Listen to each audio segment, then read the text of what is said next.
Hello and welcome back to Learning Canadian English, the podcast where we explore culture and conversation in the Great White North. I'm your host, Mike. And I'm Jen. Thanks for tuning in to episode 6.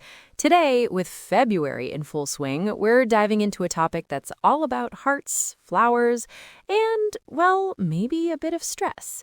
We're talking about Valentine's Day in Canada. A bit of stress is right, and I think we have the perfect perspectives for this one. Jen, you're in a long-term relationship, right? Yep, 5 years with my boyfriend, Mark, so I'm what you might call a Valentine's veteran at this point. And you, Mike, you've got something new going on? That's right. I have a new girlfriend, Sarah, and this is our first Valentine's Day together. So, no pressure, right? Oh, the first one. That's the trickiest.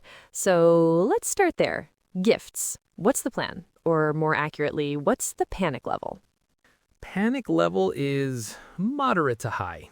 You don't want to do too much because that can be intense, but you also don't want to do too little and seem like you don't care. Right. It's a fine line. Exactly. So I'm thinking of going with the Canadian classics. You can't really go wrong with a nice box of chocolates. I was looking at Purdy's, which is a classic chocolatier from Vancouver. Oh, Purdy's is a great choice. Very safe, but also delicious. Everyone loves getting that purple box. What about flowers? Yeah, I think so. A small bouquet, maybe not a dozen red roses. That feels a bit cliché for a new relationship. That's smart. It's thoughtful without being over the top. So how does that compare to the 5-year mark for me? Honestly, the pressure is way off. I can imagine. Mark and I have sort of moved past the traditional gifts. We usually talk about it beforehand. This year, we decided to pool our gift money and put it towards a weekend trip to Mont-Tremblant in Quebec for some skiing. It's become our thing to prioritize experiences over stuff. See, that sounds amazing. An experience gift. It's something you do together, which feels more meaningful sometimes.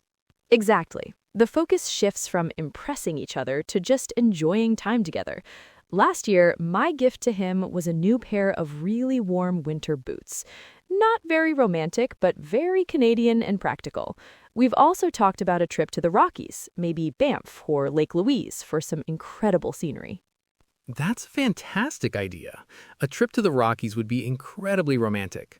What are some other top-tier Canadian destinations for a Valentine's getaway? That's true love right there, making sure your partner's feet are warm. Okay, so let's shift from gifts to the main event, the date.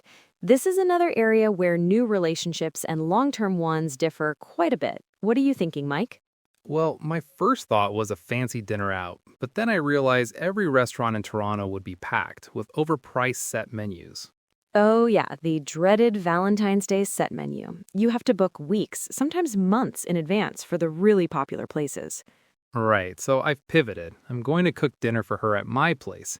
I thought I'd make something cozy and Canadian, like a tourtière, a French-Canadian meat pie, and maybe a maple-infused dessert. That is a fantastic idea. It's personal, thoughtful, and you avoid the crowds. Very romantic. 10 points for Mike. Whew, okay, good. What about you and Mark? Are you guys just staying in? Pretty much. Since our ski trip is the main event, we'll probably just order a pizza and watch a movie. For us, avoiding the hype is part of the tradition now. That makes sense. But let's talk about some other classic Canadian date ideas, because it's not all just dinner. Since Valentine's Day is in the dead of winter here, a lot of activities are weather dependent. Totally. A really popular one in Ottawa is skating on the Rideau Canal Skateway. It's the world's largest skating rink. You can skate for kilometers holding hands and then stop for a BeaverTail. Ah, BeaverTails. For our listeners who don't know, it's a stretched out piece of fried dough, kind of like a donut, covered in toppings like cinnamon sugar or chocolate. It's a must-do winter treat. It really is. And in other parts of the country, you'll see couples going snowshoeing or cross-country skiing. Anything that involves being active outdoors and then warming up with a hot chocolate by a fire is considered a top-tier Canadian date. Definitely. Or even something as simple as going to a hockey game, cheering for your local team, whether it's the Canucks, Flames, Leafs. It's a very common date night here. That feels very Canadian. It's important to remember, too, that Valentine's Day isn't just for couples anymore. Have you heard of Galentine's Day? Yeah, from the show Parks and Rec, right? It's on February 13th for celebrating your female friends. Exactly, and it's become a really popular thing in Canada. A lot of my friends who are single and even those who are in relationships get together for a potluck dinner or go out for brunch to celebrate their friendships. That's a great idea. It takes the pressure off the romantic side of the holiday and just makes it a celebration of love in general. hmm It's more inclusive because for some people, the day can feel a bit isolating if you're not in a relationship. Speaking of pressure, what about the commercial side of things? Do you think Canadians are cynical about Valentine's Day being a Hallmark holiday? Oh, for sure. You hear that a lot. People complaining that it's just a way for stores to sell cards and candy. But I think deep down, most Canadians are softies. We might grumble about it, but we also buy into it. Maybe it's the famous Canadian politeness. We don't want to offend Valentine's Day itself. Sorry, Valentines, for being grumpy with you. Exactly. And you see stores lean into it in a very Canadian way. I saw a display at a bookstore with a sign that said, "Fall in love with a new book. It's cheaper than dinner." That self-aware humor is very on brand for us. That's brilliant. It makes you wonder if there are regional differences in how people celebrate. Like, is Valentine's in Vancouver different from Valentine's in St. John's? That's a great question. I'd imagine the weather plays a huge part. On the West Coast, you could probably go for a hike or a walk on the beach.